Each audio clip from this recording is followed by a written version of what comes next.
সবচেয়ে বড়। অথবা কোন সাহাবী আয়েশা আল্লাহর রাসূল সাল্লাল্লাহু আলাইহি সাল্লামকে জিজ্ঞাসা করলেন, ইয়া রাসূলুল্লাহ, সবচেয়ে বড় গুনাহ কোন গুনাহ? আল্লাহর রাসূল বলেন, এক নম্বরে সবচেয়ে বড় গুনাহ হলো আল্লাহ তাআলার সঙ্গে কাউকে শরীক করা, আল্লাহ পাকের সমকক্ষ কাউকে মনে করা, আল্লাহ তাআলার সঙ্গে কাউকে শরীক করা। দুই নাম্বার বড় গুনাহ হলো মা বাবার অবাধ্য হওয়া, মা বাবার নাফরমান হওয়া।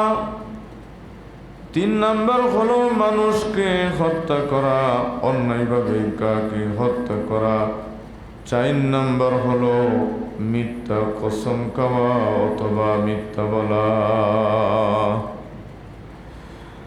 আল্লাহ রাসূল সাল্লাল্লাহু আলাইহি ওয়াসাল্লাম ইরশাদ ফরমান, যে ব্যক্তি সন্ধ্যাবেলায় মা আর বাবাকে খুশি রাখলো, এমন আচরণ করলো সন্ধ্যাবেলায় যে মা আর বাবা খুশি হয়ে গেলেন, এরকম যদি কেউ করতে পারে, আল্লাহর রাসূল বলেন সন্ধ্যাবেলায় যেন তার জন্য জান্নাতের দুইটা দরজা খুলিয়া গেল। আর যদি একজনকে খুশি রাখলেন, একটা জান্নাতের দরজা যেন খুলে গেল।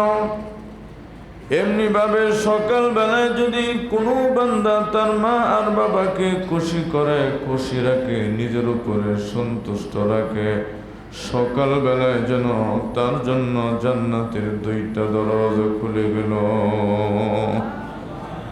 আল্লাহ রাসূল বলেন, অনুরূপ ভাবে সকাল বেলায় যদি কেউ তার মা বাবারে নারাজ করলো, অসন্তুষ্ট করলো, মন্দ আচরণ করলো, তার জন্য যেন সকাল বেলায় জাহান্নামের দুইটা দরজা খুলে গেল।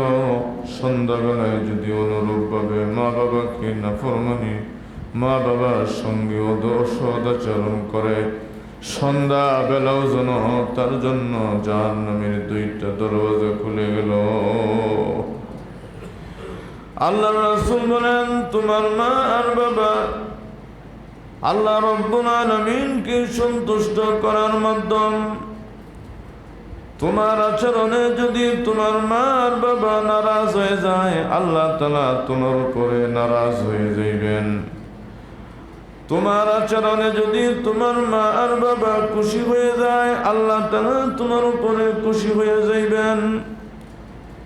যে সমস্ত অপরাধের শাস্তি দুনিয়াতে আসে, তোর মধ্যে মা বাবার নাফরমানি যে ব্যক্তি করলো, আল্লাহ রাব্বুল আলামিন দুনিয়াতেই তাদেরকে অভিশপ্ত করে।